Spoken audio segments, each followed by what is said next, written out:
setelah iblis menginvasi Israel dan menduduki Bait Allah, barulah ia memerangi keturunan yang lain yang menurut hukum-hukum Allah dan memiliki kesaksian Yesus Kristus. Jadi masa tribulasi dimulai tepat setelah Antikristus menginvasi Israel dan menduduki Bait Allah.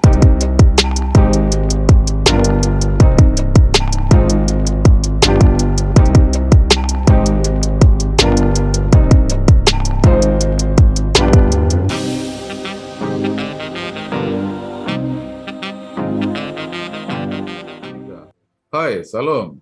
Terima kasih sudah mengklik video ini. Terima kasih juga bagi Anda yang sudah subscribe. Bagi Anda yang belum mengenal saya, perkenalkan saya Pendeta Roni Wahyudiono. Di video ini saya berbagi pengertian firman Allah seputar akhir zaman, keserupaan dengan Tuhan Yesus Kristus, dan keselamatan yang sempurna. Saya tidak menggurui, saya hanya berbagi apa yang saya mengerti. Semoga apa yang saya bagikan menjadi berkat bagi Anda.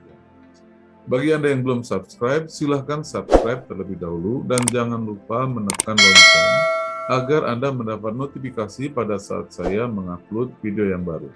Menekan lonceng tentu saja pekerjaan yang mudah bagi Anda, tetapi itu akan berdampak besar bagi pengembangan channel ini untuk terus membantu Anda memahami berbagai hal penting tentang akhir zaman. Terima kasih untuk subscribe Anda. Baiklah, kita akan segera mulai. Ya, kita akan membahas kronologi terjadinya masa tribulasi atau zaman Antikristus. Kalau Anda melihat peta zaman ini, peta zaman yang saya sajikan di depan Anda ini, maka zaman Perjanjian Baru dimulai dengan zaman gereja. Ketika gereja sudah berjalan kurang lebih 700 tahun, maka muncullah kekuatan yang lain, kekuatan yang baru, yaitu kekuatan kuda putih atau penyesatan, kemudian ada kekuatan kuda merah atau peperangan, ada kekuatan hiperinflasi atau kuda hitam ini, ada kekuatan maut, ya, atau kuda hijau kuning ini yang ditandai dengan munculnya gempa bumi yang dahsyat, kemudian peperangan, kelaparan, penyakit sampar, dan binatang buas atau teroris brutal. Dan oleh sebab itu, saya percaya bahwa kita saat ini sudah hidup di meterai 4 ini. Nah, setelah meterai 4 akan ada zaman yang selanjutnya atau meterai kelima, yaitu munculnya penganiayaan terbesar atau masa tribulasi atau zaman Antikristus. Dan kemudian setelah itu ada kegoncangan benda-benda langit, ya, akan ada tanda besar yang tanda zaman terbesar yang akan muncul, dan setelah itu Tuhan Yesus Kristus datang di meterai ke-7. Ini adalah 8 zaman besar yang terjadi di sepanjang Perjanjian Baru, dan saya percaya kita ada di meterai 4 ini saat ini. Nah, ketika meterai 4 ini akan memasuki zaman yang baru, maka kita akan memasuki meterai 5 atau zaman penganiayaan atau masa tribulasi atau zaman Antikristus. Nah, kita akan mencari tahu, ya, kapan tepatnya zaman Antikristus ini akan dimulai. Inilah alasannya kenapa kita membahas kronologi terjadinya masa tribulasi atau zaman Antikristus untuk mencari tahu kapan tepatnya zaman Antikristus itu akan dimulai. Sekali lagi, ya, bahwa materi ini bertujuan untuk mencari tahu kapan persisnya masa tribulasi atau zaman Antikristus itu dimulai. Oke, kita lanjutkan. Ya, nomor 1. Dari beberapa video tentang akhir zaman yang saya lihat di YouTube, ada kesan bahwa pada saat ini kita telah memasuki masa tribulasi. Larangan bepergian ke tempat umum seperti mal dan penerbangan bagi yang tidak punya sertifikat vaksin telah dikesankan sebagai penggenapan dari tanda binatang 66, yang mana tanpa tanda itu seseorang tidak bisa membeli dan menjual. Kurang lebih inilah yang saat ini dikesankan tengah terjadi pada bangsa kita dan bahkan mungkin di seluruh dunia. Nah, akibat dari anggapan ini, maka ada sebagian dari anak Tuhan yang pada saat ini telah merasa suasana atau kondisi layaknya masa tribulasi. Mereka terintimidasi oleh vaksinasi dan sebagian bahkan ada yang telah pergi mengungsi ke pegunungan atau ke pedusunan. Ini yang saya tangkap belakangan ini dari berbagai video akhir zaman yang saya lihat akhir-akhir ini. Nah, untuk itu ya, saya ajak Anda untuk mencari tahu kronologi terjadinya masa tribulasi, tentu menurut Alkitab, untuk mengetahui kapan sih persisnya masa tribulasi itu terjadi. Itu yang kita akan cari tahu ya. Kita akan belajar kronologi terjadinya masa tribulasi. Nah, sebelum lebih jauh, saya ingin menjelaskan yang kita maksud dengan kronologi adalah, menurut Wikipedia, kronologi adalah istilah yang diambil dari bahasa Yunani kronos, yang artinya waktu, dan logi yang artinya ilmu. Maka disimpulkan kronologi adalah ilmu yang mempelajari waktu atau sebuah kejadian pada waktu tertentu. Nah, dengan memahami kronologi terjadinya masa tribulasi, maka kita akan tahu kapan persisnya masa tribulasi itu terjadi. Oke ya, saya harap ini menarik buat Anda. Ini sangat menarik buat saya. Mari kita lanjutkan. Kita akan membahas 3 topik pembahasan di video ini. Pertama, latar belakang munculnya kerajaan Antikristus. Kedua, kronologi terjadinya masa tribulasi. Dan ketiga, penutup. Mari kita bahas satu persatu. Latar belakang munculnya kerajaan Antikristus. Adalah penting untuk kita memahami mengapa Antikristus itu muncul. Ya, itu adalah sangat penting. Ya, Anda harus betul-betul paham alasan kemunculan Antikristus itu di atas bumi. Mengapa dia ada, mengapa dia bekerja. Agar Anda tidak memikirkan kata Antikristus terlepas dari konteksnya. Antikristus itu muncul dalam konteks tertentu dan tidak cocok dikaitkan dengan hal-hal tertentu. Nah, hal tertentu yang berkaitan dengan konteks kemunculannya inilah yang saya ingin sampaikan kepada Anda dalam materi ini dengan judul Latar Belakang Munculnya Kerajaan Antikristus. Agar kita tidak sembarang menganggap segala sesuatu sebagai Antikristus. Kenapa? Karena Antikristus itu muncul ada konteksnya, ada momentumnya pula. Oleh sebab itu adalah penting untuk kita mengetahui apa sih yang melatar belakangi kemunculan Antikristus. Oke? Yang nomor 1, Antikristus itu akan muncul di dunia sebagai akibat dari pekerjaan iblis. Artinya dia tidak muncul begitu saja, tetapi karena itu adalah usaha iblis untuk memunculkan Antikristus di atas bumi. 2 Tesalonika 2 ayat 9 dan 10 berkata, kedatangan si pendurhaka itu adalah pekerjaan iblis dan akan disertai rupa-rupa perbuatan ajaib, tanda-tanda dan mujizat-mujizat palsu, dengan rupa-rupa tipu daya jahat terhadap orang-orang yang harus binasa, karena mereka tidak menerima dan mengasihi kebenaran yang dapat menyelamatkan mereka. Nah, perlu Anda ketahui bahwa munculnya seorang antikristus itu bukan berarti dia muncul sendiri, tapi justru munculnya kerajaan antikristus, yaitu munculnya atau kedatangan atau kembalinya kekaisaran ke dunia yang ketujuh yang sebagaimana dinubuatkan dalam Wahyu pasal 17 ayat 8 sampai 17 itu, yang kemudian akan menjadi kerajaan ke-8 atau kerajaan Antikristus, itu adalah hasil dari pekerjaan iblis. Jadi bukan sekedar karena Antikristus mau muncul, mau berkuasa, atau mau melakukan penganiayaan, bukan. Tapi itu terjadi karena idenya iblis, pekerjaan iblis atau usahanya iblis. Artinya jika iblis belum bekerja atau untuk memunculkan kembali kerajaan ke-7 itu, maka dunia belum akan melihat kehadiran kerajaan Antikristus itu secara nyata di dunia. Oke ya, jadi itu alasan yang penting yang Anda perlu pahami. Yang kedua, mengapa kerajaan Antikristus muncul ke dunia adalah alasannya karena iblis mau balas dendam.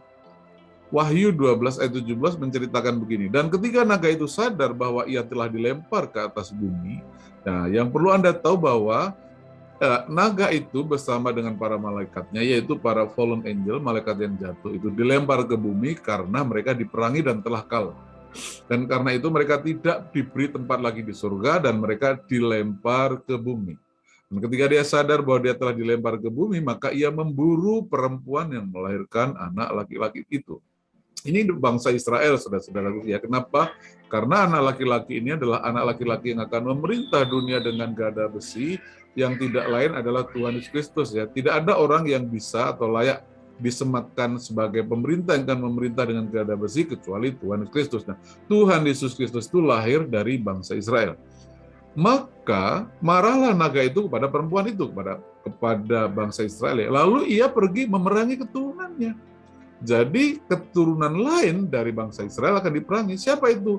Yaitu para pemegang hukum Allah yang menurut hukum Allah. Saya percaya ini adalah kelompok Yahudi yang memegang hukum Taurat atau Yudaisme dan yang memiliki kesaksian Yesus. Ini adalah orang Yahudi yang percaya kepada Tuhan Yesus Kristus, termasuk orang-orang percaya yang ada di seluruh dunia. Itulah yang akan diperangi oleh iblis itu sebagai usaha untuk balas dendam karena dia baru saja dikalahkan dan di bumi sekarang dia mau melakukan pengerusakan, mau melakukan penganiayaan atas umat Allah, baik orang Yahudi maupun orang-orang Kristen, baik Yudaisme maupun para pengikut Tuhan Yesus Kristus. Jelas ya? Nah, jadi tujuan iblis memunculkan atau membangkitkan kembali kerajaan ketujuh itu atau binatang yang terluka itu adalah untuk digunakan sebagai alat balas dendamnya atas kekalahan perang yang ia dan para malaikatnya atau para fallen angel alami sebelumnya. Melalui kerajaan antikris itu, iblis akan melakukan penganiayaan terbesar yang belum pernah terjadi sebelumnya, baik atas Israel dan atas gerejanya, atas orang percaya, yaitu dua kelompok manusia yang sangat dikasihi oleh Allah Bapa. Allah Bapa adalah pribadi berkuasa yang telah mengusir dan melempar iblis dan para fallen angel itu dari surga ke bumi setelah mereka dikalahkan dalam perang sebelumnya oleh Mikael dan para malaikat-malaikat lainnya. Jadi inilah latar belakang kedua mengapa Antikristus itu, kerajaan itu dimunculkan karena mau dijadikan alat, sarana, atau kendaraan iblis untuk melakukan penganiayaan terbesar dengan cara menyerang, menginvasi bangsa Israel, dan menganiaya keturunan-keturunannya. Orang-orang percaya, baik Yudaisme maupun orang-orang Kristen. Oke? Nah, yang ketiga, alasan munculnya kerajaan antikristus adalah karena binatang yang terluka itu, yaitu binatang yang dulu sudah ada, yang kemudian tidak ada dan akan muncul lagi, yang oleh Alkitab disebut binatang yang terluka itu telah sembuh. Wahyu 13 ayat 1-3 berkata, lalu aku melihat seekor binatang keluar dari dalam laut, bertanduk 10 dan berkepala 7. Di atas tanduk-tanduknya terdapat 10 mahkota, dan pada kepalanya tertulis nama-nama hujat. Binatang yang kulihat itu serupa dengan macan tutul, dan kakinya seperti kaki beruang, dan mulutnya seperti mulut singa. Dan naga itu memberikan, perhatikan ya, naga itu atau iblis itu memberikan kepadanya kekuatannya dan tahtanya dan kekuasaannya yang besar. Maka tampaklah kepadaku satu dari kepala-kepalanya seperti kena luka yang membahayakan hidupnya, tetapi luka yang membahayakan hidupnya itu sembuh. Seluruh dunia heran, lalu mengikut binatang itu. Nah, jadi setelah dilempar ke bumi, iblis sadar bahwa waktu yang ia miliki sudah sangat singkat. Dan oleh karena itu, ia mulai bekerja untuk memunculkan atau mendatangkan kembali kerajaan ketujuh, yaitu binatang yang dulu yang terluka atau kalah perang ya. Jadi karena kalah perang, maka binatang atau kerajaan itu, kekaisaran ketujuh itu sempat hilang beberapa saat di dunia dan tidak pernah terlihat. Nah, iblis yang tahu itu, maka ia akan bekerja untuk memunculkan kembali atau mendatangkan kembali kerajaan ketujuh itu dengan cara memberikan kekuatan, power, Jangan lupa bersama dengan iblis, ada begitu banyak malaikat jatuh yang menjadi anak buahnya. Yang perkiraan saya ya, ini tidak valid, belum tentu benar, tapi ini hanya perkiraan saya. Perkiraan saya, malaikat yang jatuh bersama dengan iblis itu jumlahnya sekitar 200 juta. Nah, perkiraan ini kita ambil dari mana? Yaitu dari tentara yang nanti berhasil dikerahkan oleh antikris itu bersama dengan para pasukannya itu berjumlah sekitar 200 juta yang akan membinasakan bangsa Israel dalam perang di lembah Megiddo atau perang Harmagedon. Nah, setiap pasukan itu di dalamnya didiami oleh kekuatan jahat, yaitu para fallen angel ini. Kurang lebih sekitar 200 juta. Jadi ini kekuatan yang luar biasa sekali. Dan kemudian iblis juga memberikan tahta. Tahta itu adalah kedudukannya, dan Anda perlu tahu bahwa si jahat ini, iblis ini telah lama bertahta atau berkedudukan di Pergamus. Anda bisa cari tahu di Alkitab ya, di kitab Wahyu tentang Pergamus di mana iblis bertahta. Dan kemudian iblis juga memberikan kekuasaan, yaitu luas wilayah di mana iblis pernah berkuasa. Ini adalah luas wilayah yang dulu diperintah, yang dulu pernah dikuasai oleh kerajaan ketujuh itu. Nah, itu akan dibangkitkan kembali dan akan diberikan kembali kepada si antikris itu. Nah, jadi atas kekuatan tahta dan kekuasaan yang ia miliki, yang kemudian ia berikan kepada antikristus si pembinasa keji itulah, maka binatang yang terluka itu, kerajaan yang sempat hilang itu akan muncul lagi atau menjadi sembuh. Sembuhnya ini seketika dan mengherankan, maka seluruh dunia heran lalu mengikuti binatang itu. Dulu memang ada, kemudian tidak ada, mendadak muncul lagi. Maka dunia heran. Dan karena itulah, maka dunia akan kembali berpaut kepadanya. Jadi Anda perlu tahu ya bagaimana skenario kemunculan antikristus, kerajaan antikristus itu pada waktu ya datang yang kedua kali. Kemunculannya sangat mengherankan. Artinya ini bukan suatu kerajaan yang sudah lama ada, sudah lama eksis, berada. Ya, misalnya seperti saat ini kan kita ada kelompok globalis atau New World Order yang sudah eksis sejak Perang Dunia Kedua. Nah, sudah lama berkuasa, sudah lama eksis, sudah lama yang ada di dunia. Tapi kerajaan antikristus itu skenario munculnya tidak begitu. Tahu-tahu dia dimunculkan begitu saja. Kenapa? Karena iblis punya kekuatan. Ia punya tahta, ia punya kekuasaan. Dan semuanya itu diberikan begitu saja, maka binatang itu sembuh. Muncul lagi di dunia. Yaitu yang dulu adalah kerajaan. Kerajaan ya, ingat ya, globalis New World Order itu adalah para swasta. Mereka bukan kerajaan. Tapi antikristus itu adalah raja dari satu kerajaan. Yang dulu pernah menjadi kerajaan ketujuh dan akan bangkit menjadi kerajaan ke-8, kerajaan antikristus. Jadi jelas ya, semoga Anda memahami apa yang saya sampaikan.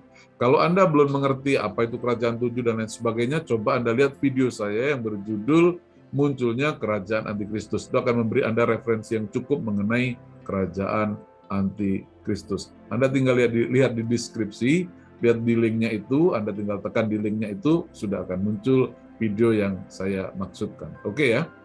Jadi inilah alasan yang ketiga mengapa kerajaan antikristus itu muncul kembali di atas bumi. Nomor 4. Ya, latar belakang munculnya kerajaan antikristus adalah karena kekaisaran dunia telah muncul kembali. Dan binatang yang pernah ada dan yang sekarang tidak ada itu, ia sendiri adalah kerajaan ke-8. Dan namun demikian, satu dari ketujuh itu dan ia menuju pada kebinasan. Maksudnya, meskipun dia disebut raja kerajaan ke-8, dulunya ia adalah kerajaan yang ke-7 itu ya di masa lalunya. Di kerajaan ke-8 ini nanti di akhir zaman munculnya. Tapi dulunya ia adalah kerajaan yang ke-7 itu. Namun munculnya nanti hanya seketika dan setelah itu dibinasakan oleh Tuhan. Dan ke-10 tanduk yang telah kau lihat itu adalah 10 raja yang belum mulai memerintah. Ya, sampai saat ini belum ada. Tetapi 1 jam lamanya mereka itu artinya apa? Artinya binatang itu yaitu kerajaan antikris dan 10 raja itu mereka akan menerima kuasa. Kuasa dari siapa? Yang memberi kekuasaan tadi. Yang memberi kekuasaan tadi adalah si iblis tadi. Iblis memberikan kekuatannya, kedudukannya, dan kekuasaannya. Mereka akan menerima kuasa sebagai raja bersama-sama dengan binatang itu. Mereka seia sekata, kekuatan dan kekuasaan mereka berikan kepada binatang itu. Jadi 10 kerajaan itu ditambah kerajaan binatang itu menjadi 11 kerajaan yang bersatu. Dan dengan itu kekaisaran dunia muncul kembali. Jelas ya? Jadi binatang yang telah terluka atau kerajaan ketujuh yang kalah perang itu sudah sembuh. Ya, dalam arti apa? Ini sudah muncul kembali sebagai kekuatan baru, yaitu kekaisaran dunia ke-8 atau kerajaan antikristus yang akan berkuasa di dunia bersama dengan 10 kerajaan yang lain yang mendukungnya. Walau, ini yang perlu dicatat, hanya sebentar. Ingat ya, kerajaan antikristus itu munculnya cepat, lenyapnya juga akan cepat. Dan saya percaya sampai hari ini belum muncul, belum terjadi. Kekaisaran dunia baru yang akan berkuasa di dunia, yang menjadi kekaisaran ke-8 dunia itu belum muncul sampai hari ini. Nah, jadi dengan memahami latar belakang ini, Anda ngerti ya konteksnya seperti apa, mengapa akan ada kerajaan antikristus. Yang dulunya dia adalah kerajaan ke-7 dan akan menjadi kerajaan ke-8. Mengapa dia muncul? Alasannya untuk apa? Karena itu adalah pekerjaan iblis. Iblis memunculkan untuk balas dendam. Dan dengan cara memberikan segala kekuatan, kekuasaan, dan kedudukannya. Dan dengan itu ia membangun kembali kekaisaran baru di dunia yang akan berkuasa dalam waktu singkat. Karena setelah mereka berkuasa, Tuhan datang dan membinasakan mereka. Itulah ya latar belakang yang merupakan konteks kemunculan antikristus atau kerajaan antikristus itu di atas bumi. Oke, jelas ya, kita lanjutkan. Selanjutnya, ya kita akan membahas selanjutnya yaitu kronologi terjadinya masa tribulasi atau zaman antikristus. Dengan memahami latar belakang munculnya kerajaan antikristus di atas bumi itulah, sekarang saya ajak Anda memahami kronologinya, urutan peristiwanya seperti apa untuk mencari tahu kapan tepatnya zaman antikristus atau masa tribulasi itu dimulai. Saya mau sampaikan garis besarnya dulu. Jadi kronologi terjadinya masa tribulasi pertama adalah terjadinya perang besar di surga. Dan itu punya arti sebetulnya peristiwa itu berawal dari pembukaan Materai 5. Ya, nanti kita akan lanjut, kita akan jelaskan. Yang kedua, yaitu iblis dan para fallen angel itu maksudnya para malaikat yang jatuh ya, dilempar ke bumi. Itu kronologi yang kedua. Kronologi yang ketiga adalah iblis menyadari bahwa waktunya sudah singkat. Nah, waktu yang singkat inilah yang membuat iblis sangat marah sekali ketika dia sadar bahwa waktunya sudah singkat. Kronologi yang keempat adalah munculnya kembali kerajaan ke-7. Kronologi yang kelima adalah iblis melalui kerajaan yang ke-7 itu mulai menyerang Israel dan menduduki Bait Allah. Kronologi yang ke-6, iblis memulai masa tribulasi. Dengan menyerang dan menduduki Bait Allah, maka setelah itu iblis mulai fokus menyerang, menganiaya orang-orang percaya, baik Yudaisme maupun orang Kristen. Nah, dengan demikian kita mulai mengetahui titik di mana terjadinya masa tribulasi. Nah, oke. Kita akan melihat detail-detail selanjutnya. Nah, sebagai catatan bahwa kronologi terjadinya masa tribulasi ini bisa kita temukan pada kitab Wahyu pasal 12 dan pasal 13. Jadi pada dasarnya Wahyu pasal 12 dan pasal 13 adalah kitab atau pasal yang menceritakan kronologi terjadinya masa tribulasi atau latar belakang mengapa adanya zaman antikristus. Itu dapat kita temukan di Wahyu pasal 12 dan pasal 13 itu. Oke ya, jelas ya. Kronologi terjadinya masa tribulasi yang pertama adalah berawal dari perang besar di surga yang mengindikasikan bahwa telah terjadi pembukaan meterai 5. Saya bacakan Wahyu 12 ayat 7 sampai ayat 9. Maka timbullah peperangan di surga, Mikhael dan malaikat-malaikatnya berperang melawan naga itu, dan naga itu dibantu oleh malaikat-malaikatnya. Tetapi mereka tidak dapat bertahan. Mereka tidak mendapat tempat lagi di surga, dan naga besar itu si ular tua yang disebut iblis atau setan, yang menyesatkan seluruh dunia dilempar ke bawah. Ia dilemparkan ke bumi bersama-sama dengan malaikat-malaikatnya. Ya, alasan mengapa iblis dan para malaikatnya, yaitu para fallen angel, diperangi adalah karena mereka akan diusir dan dilempar dari surga ke bumi. Dan ini adalah pertanda bahwa agenda baru dari kerajaan Allah itu dimulai. Kenapa? Karena akan ada zaman baru di bumi, yaitu zaman setelah meterai 4. Zaman setelah meterai 4 itu apa? Meterai 5. Apa itu? Yaitu zaman kesusahan besar atau masa tribulasi. Nah, tanpa kehadiran iblis dan roh-roh jahat itu, yaitu para fallen angel itu, maka masa kesusahan besar atau penganiayaan terbesar yang belum pernah terjadi itu tidak akan pernah bisa terjadi. Oke ya, sejauh manusia biasa pelakunya, penganiayaan itu adalah penganiayaan biasa. Tapi ketika pelakunya adalah iblis dan 200 juta malaikat yang jatuh itu perkiraan saya ya, bahwa malaikat-malaikat yang jatuh bersama dengan iblis itu jumlahnya sekitar 200 juta itu. Itu tafsir saya. Dasarnya karena mereka nanti akan merasuk sekitar 200 juta tentara di dunia yang akan bergerak ke Israel untuk membinasakan Israel dalam perang Harmagedon. Oke ya, itu alasannya. Namun mereka tentu akan dikalahkan oleh Tuhan karena Tuhan datang menolong dan membebaskan bangsa Israel pada perang Harmagedon itu.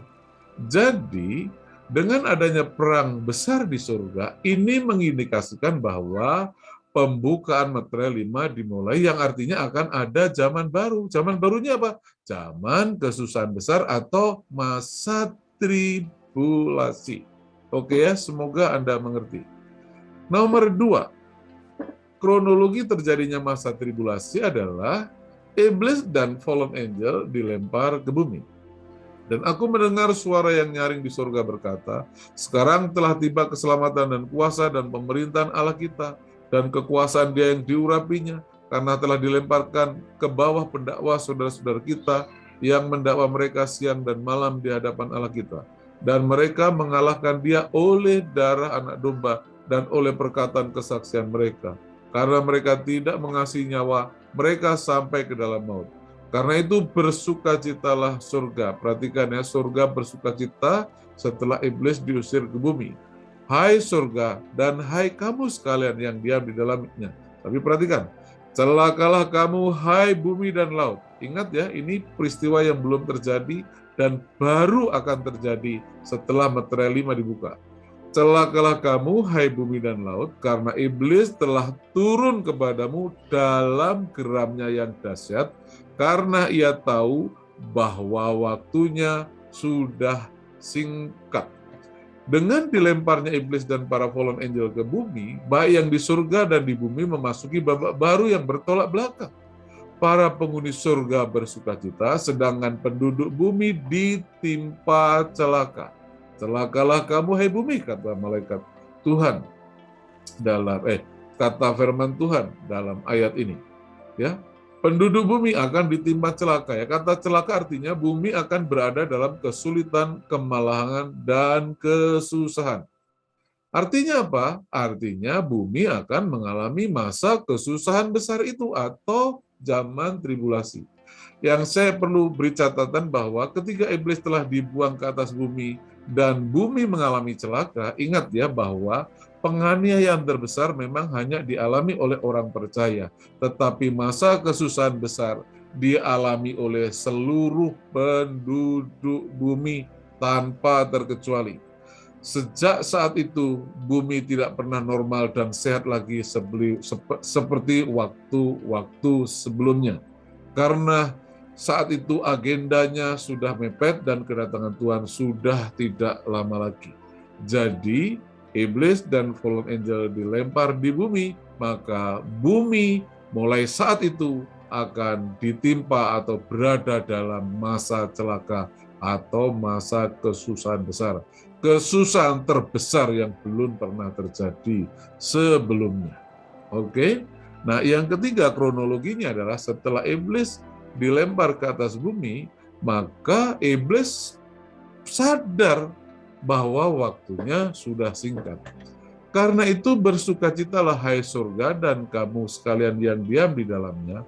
Celakalah kamu hai bumi dan laut karena iblis telah turun kepadamu dalam geramnya yang dahsyat karena ia tahu bahwa waktunya sudah singkat. Artinya, terhitung sejak ia dilempar ke bumi, waktu bebas yang iblis miliki hanya sekitar tinggal 3,5 tahun saja. Mengapa?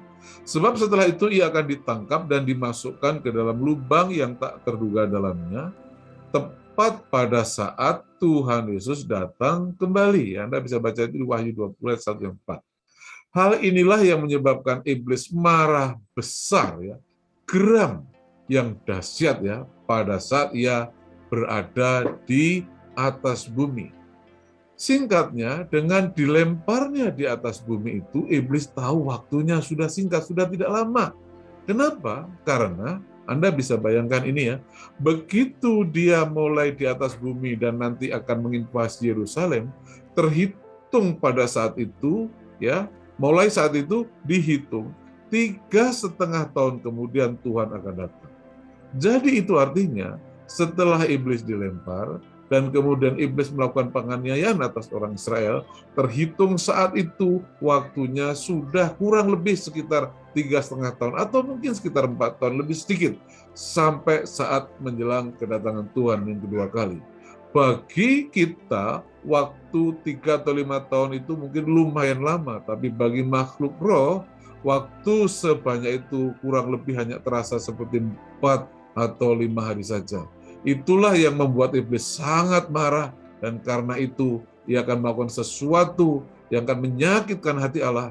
Ia akan mendatangkan sesuatu yang akan membuat banyak anak-anaknya, orang-orang yang dikasih Allah, murtad dan bersama dengan dia pergi ke neraka. Itulah ide dan rencananya iblis dengan cara melakukan kejahatan terbesar atau kekejian terbesar yang belum pernah terjadi dengan motif utama untuk menyerang atau melukai hati Bapa kita dengan cara menyakiti anak-anaknya. Oke ya, jadi begitu iblis telah dilempar ke atas bumi, itu artinya meterai 5 sudah dibuka, masa tribulasi sudah dimulai.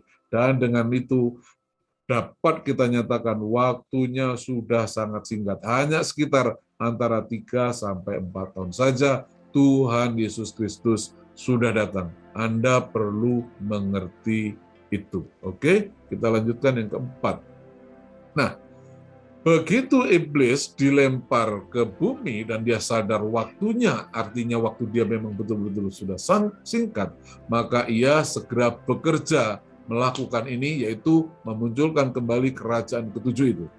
Lalu aku melihat seekor binatang keluar dari dalam laut, bertahta, bertanduk 10 dan berkepala 7, dan di atas tanduk-tanduknya terdapat 10 mahkota, dan pada kepalanya tertulis nama-nama hujat.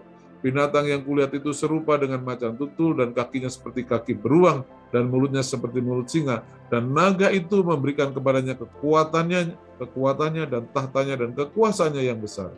Maka tampaklah kepadaku satu dari kepala-kepalanya seperti kena luka yang membahayakan hidupnya. Tetapi luka yang membahayakan hidupnya itu sembuh. Seluruh dunia heran, lalu mengikuti binatang itu. Dan mereka menyembah naga itu. Mereka memberikan kekuasaan kepada binatang itu. Dan mereka menyembah binatang itu sambil berkata, siapakah yang sama seperti binatang ini? Dan siapa yang dapat berperang melawan dia?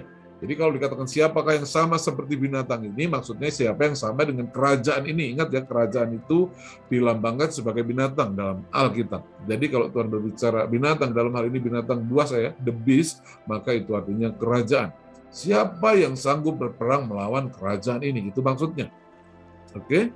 Nah, dengan mendapat kekuatan, tahta dan kekuasaan dari sang naga atau si iblis itu, maka binatang yang luka oleh pedang, yaitu kerajaan yang ketujuh yang kalah perang itu, dan kemudian menghilang, itu sembuh. Ya, artinya apa? Artinya binatang itu telah muncul kembali sebagai kekaisaran dunia yang berkuasa. Dan peristiwa ini akan mengherankan dunia. Jadi saudara-saudaraku, please Anda perlu pahami ya, pada waktu kerajaan antikris itu muncul, itu begitu cepat, begitu darurat, dan dunia heran. Kalau Anda melihat skenario kemunculan antikris yang tidak seperti ini, yang sampai membuat dunia heran, artinya Anda sedang memikirkan antikris yang lain, antikris yang tidak dinubuatkan Alkitab, tapi antikris yang ada di pikiran para penafsir Alkitab yang tidak berdasarkan apa kata firman Tuhan. Antikristus berdasarkan firman Tuhan, munculnya sejauh iblis memberikan kekuatan, tahta, kekuasaan yang besar itu kepada si antikristus. Dengan itu kerajaan itu dibangkitkan kembali dan muncul kembali sebagai kekuatan baru yang ada di dunia. Ingat ya, munculnya kembali bukan cuma saya sendiri, tapi dia akan didukung oleh 10 kerajaan dunia yang lain tadi. Sehingga itu betul-betul menjadi kekaisaran baru. Ingat ya, kekaisaran itu artinya bukan hanya satu kerajaan, tapi ada kerajaan-kerajaan lain yang bersatu menjadi satu. Itulah kekaisaran dunia. Maka kekaisaran dunia mulai terlihat kembali. Iblis memunculkan kembali, ia bekerja. Jadi tepat seperti yang dikatakan Rasul Paulus bahwa kemunculan si pendurhaka itu atau kerajaan antikris itu adalah pekerjaan iblis. Bagaimana iblis bekerja? Ia memberikan kekuatan, tahta, dan kekuasaannya, dan dengan itu kerajaan ketujuh itu muncul kembali sebagai kekaisaran dunia yang berkuasa bersama dengan 10 kerajaan yang lainnya. Dan hal ini betul-betul mengherankan dunia. Dunia takjub, dunia heran. Dan mereka betul-betul sangat terpukul dengan kemunculan kerajaan ketujuh itu menjadi kerajaan ke-8. Oke, kita lanjutkan yang nomor 5. Nah, setelah kerajaan ini dibangkitkan kembali, dimunculkan kembali, dan iblis telah menyelesaikan pekerjaannya untuk membangkitkan kembali kerajaan ini, maka agenda pertamanya adalah menyerang Israel dan menduduki Bait Allah. Dan ketika naga itu sadar bahwa ia telah dilemparkan ke atas bumi, ia memburu perempuan yang melahirkan anak laki-laki itu. Ingat ya, begitu dia sudah dilemparkan ke bumi dan pekerjaan dia membangunkan, memunculkan kerajaan itu selesai, maka yang ia lakukan adalah memburu perempuan yang melahirkan anak laki-laki itu. Ingat, iblis adalah makhluk roh. Ia tidak bisa memburu begitu saja di saat dia berada di dimensi roh. Ia butuh alat, dia butuh sarana. Kerajaan antikristus itulah alat dan sarana yang dapat dia pakai untuk memburu perempuan yang melahirkan anak laki-laki itu. Nah, kepada perempuan itu diberikan kedua sayap dari burung nasar yang besar. Perempuan ini bangsa Israel, saudara-saudaraku ya, bangsa Israel ini nantinya akan ditolong Tuhan untuk bisa pergi dalam pengungsian, melarikan diri dengan topangan kuasa Allah untuk pergi ke padang gurun untuk dipelihara di sana selama 3,5 tahun ya. Jadi namun yang penting dipahami apa? Setelah dia sadar, setelah selesai bekerja membangun itu, ia memburu perempuan yang melahirkan anak itu. Artinya apa? Ia menyerang Israel dan menduduki Bait Allah. Makanya dalam kutipan Tuhan Yesus Kristus waktu mengutip nubuat bagaimana saat Israel menduduki Bait Allah, Tuhan Yesus Kristus menggunakan kalimat ini. Jadi apabila kamu melihat pembinasa keji itu si antikris ya, berdiri di tempat kudus, artinya dia sudah menginvasi Israel bersama dengan tentaranya, dan sekarang dia sudah menduduki tempat kudus, yaitu Bait Allah. menurut firman yang disampaikan oleh Nabi Daniel. Jadi kalau Anda ingin tahu kronologi lengkapnya, baca Daniel pasal 9, khususnya ayat 27 tentang si pembinasa keji ini menduduki bait Allah, menghentikan persembahan ibadah yang ada di bait Allah. Maka sejak saat itulah ya, iblis telah melakukan penyerangan atau menduduki bait Allah itu. Nah, artinya agenda pertama setelah kerajaan Antikrist kembali berkuasa di dunia adalah iblis akan menyerang bangsa Israel atau perempuan yang melahirkan anak laki-laki itu. Dan tidak lain adalah bangsa Israel ya, dengan tujuan menduduki bait Allah atau Yerusalem selama 3,5 tahun. Nah, saya perlu jelaskan bahwa perempuan yang diburu yang melahirkan anak laki-laki itu tidak lain adalah bangsa Israel.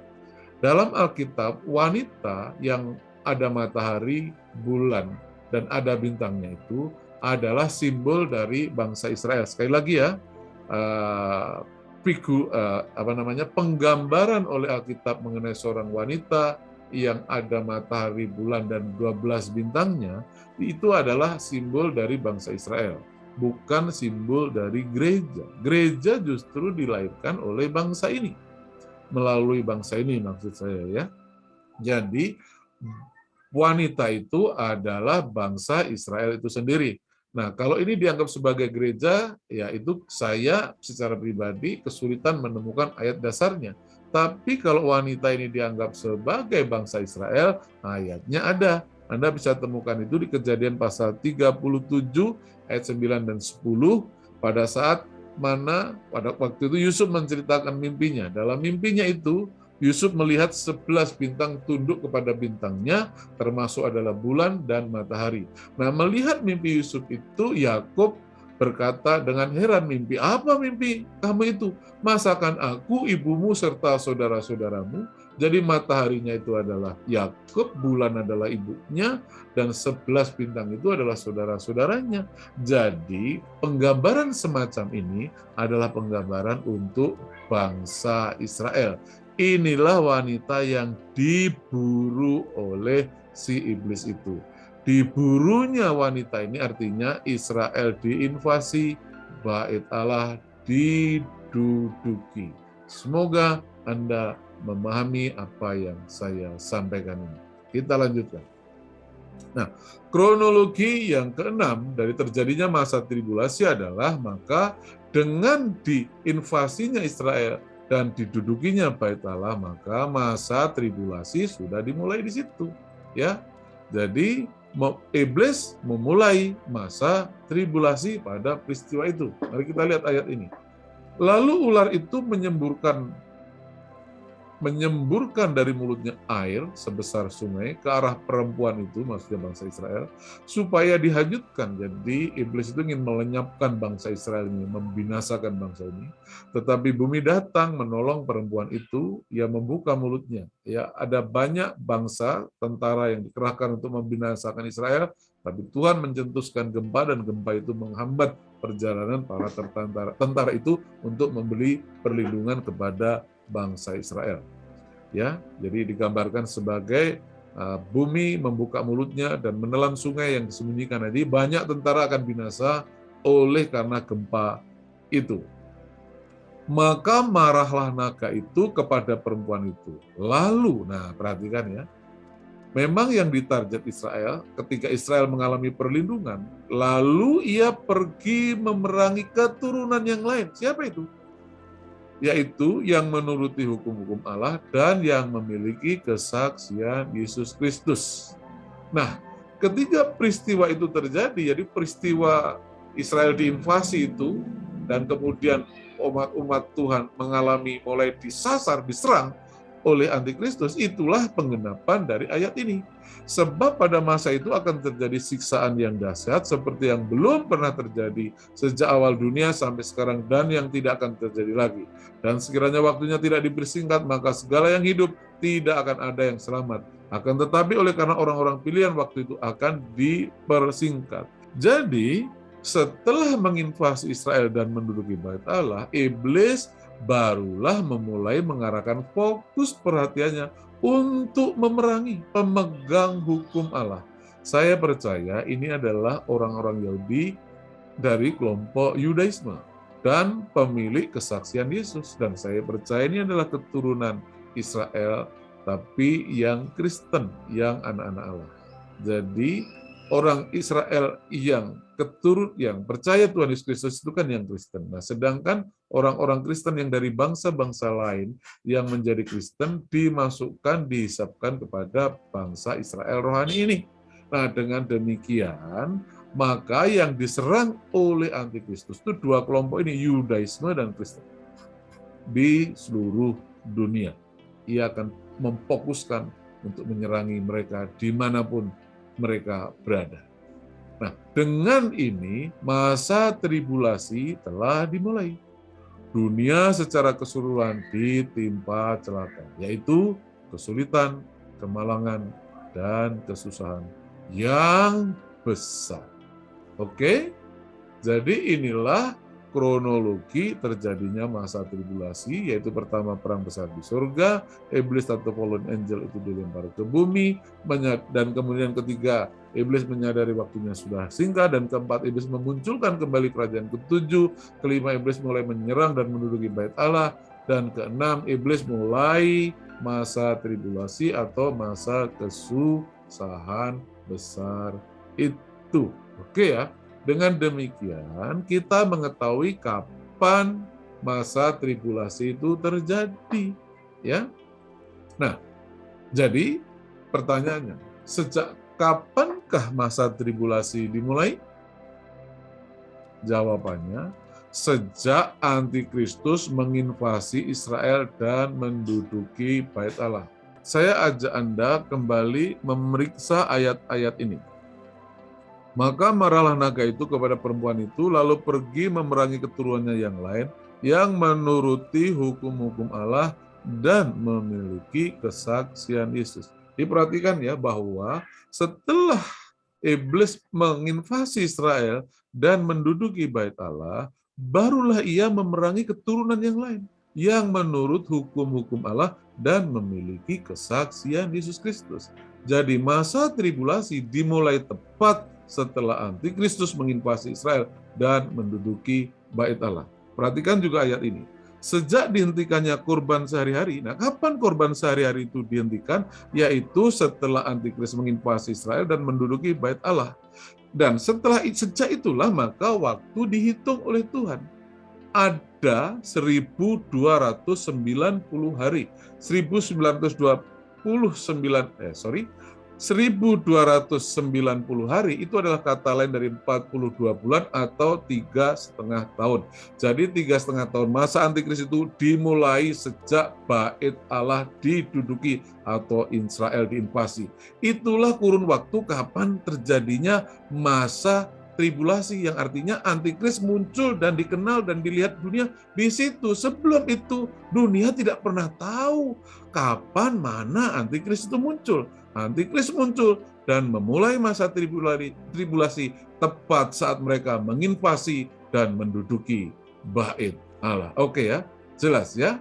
Nah, saya ingin sampaikan beberapa hal dari penutup ini. Saya ingin simpulkan apa yang saya sampaikan tadi.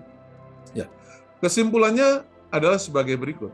Masa tribulasi atau zaman antikris itu dimulai tepat pada saat meterai 5 dibuka, yang ditandai dengan terjadinya perang besar, kemudian iblis dan para fallen angel kalah perang dan dilempar ke bumi, dan di bumi iblis boleh bekerja atau berusaha memunculkan kembali kekaisaran 7 dengan cara memberikan kekuatan, tahta, dan kekuasaannya kepada si antikristus pembinasa keji itu, dan kemudian iblis menggunakan kekaisaran ke-7 yang sudah sembuh itu, atau telah menjadi kekaisaran ke-8 atau kerajaan antikristus sebagai alat balas dendam terhadap Allah Bapa dengan cara menganiaya anak-anaknya secara keji selama 3,5 tahun terhitung sejak Israel diinvasi dan bait Allah diduduki. Inilah kesimpulannya kronologi terjadinya masa tribulasi itu. Nah, dengan itu saya memberikan saran kepada kita semuanya, kepada Anda ya. Jika Anda belum melihat tanda-tanda di atas yang saya terangkan dalam kesimpulan ini, yang dijelaskan di kesimpulan itu, artinya masa tribulasi yang kita sebut juga sebagai zaman antikristus, atau dunia ditimpa celaka, yaitu kesulitan, kemalangan, kesusahan, atau masa kesusahan berdasar sebagaimana yang dinubuatkan dalam Alkitab itu, artinya belum terjadi. Kalau Anda belum melihat ini, maka masa kesusahan besar itu belum terjadi. Nah, jika Anda belum melihat ini, tetapi Anda sudah mengalami layaknya masa kesusahan besar, pasti ada satu kesalahan yang kita perlu cari tahu, kita perlu periksa di mana kesalahannya. Oke ya, saya ingin membantu Anda untuk memahami zaman antikris sebagaimana yang saya mengerti. Oke, semoga Anda memahami apa yang saya sampaikan. Doa dan harapan saya, Anda boleh mengerti yang saya bagikan di video ini, dan semoga ini menginspirasi dan memberkati siapa saja yang melihatnya, dan dapat membantu kita memahami apa yang tengah terjadi dan kita alami pada saat-saat ini. Nah, jadi apakah menurut Anda saat ini kita sudah hidup di masa tribulasi? Simpulkanlah sendiri. Anda sudah mengerti, bukan? Video selanjutnya, untuk melanjutkan video ini, judulnya adalah Antara Antikristus dan Globalis. Sama atau berbeda. Mengapa? Karena selama ini ada orang yang berpikir antikris adalah globalis, globalis adalah antikris. Nah, kita akan mencari tahu dari firman Tuhan, mereka itu sama atau berbeda. Itulah judul video selanjutnya yang akan kita bahas. Dan secara khusus saya mohon maaf kepada Anda yang menanti video yang berjudul Mempelai Kristus, ya, karena perkembangan dari materi tanda 66 itu, saya terpaksa harus menunda membuat video yang berjudul Mempelai Kristus, ya. Saya harus menyelesaikan video yang ini dan video selanjutnya antara antikristus dan globalis itu, agar supaya flow materi yang sedang kita bahas mengalirnya dengan baik. Sesudah 2 video ini, maka saya akan rencananya kalau tidak ada halangan akan membahas siapakah mempelai Kristus yang sesungguhnya. Oke, semoga Anda memahami dan memaafkan saya karena saya menunda membuat video yang mungkin Anda nanti-nantikan. Demikianlah tadi kronologi terjadinya masa tribulasi atau dimulainya zaman antikristus. Bagaimana dengan pendapat Anda? Jika Anda punya opini atau pertanyaan, silahkan diketik di kolom komentar. Sampai bertemu di video selanjutnya. Tuhan Yesus Kristus memberkati. Jika Anda diberkati oleh video ini, please bagikan link video ini ke saudara dan saudari seiman kita sebanyak-banyaknya, agar saya dapat terus memberkati Anda dengan video-video baru selanjutnya.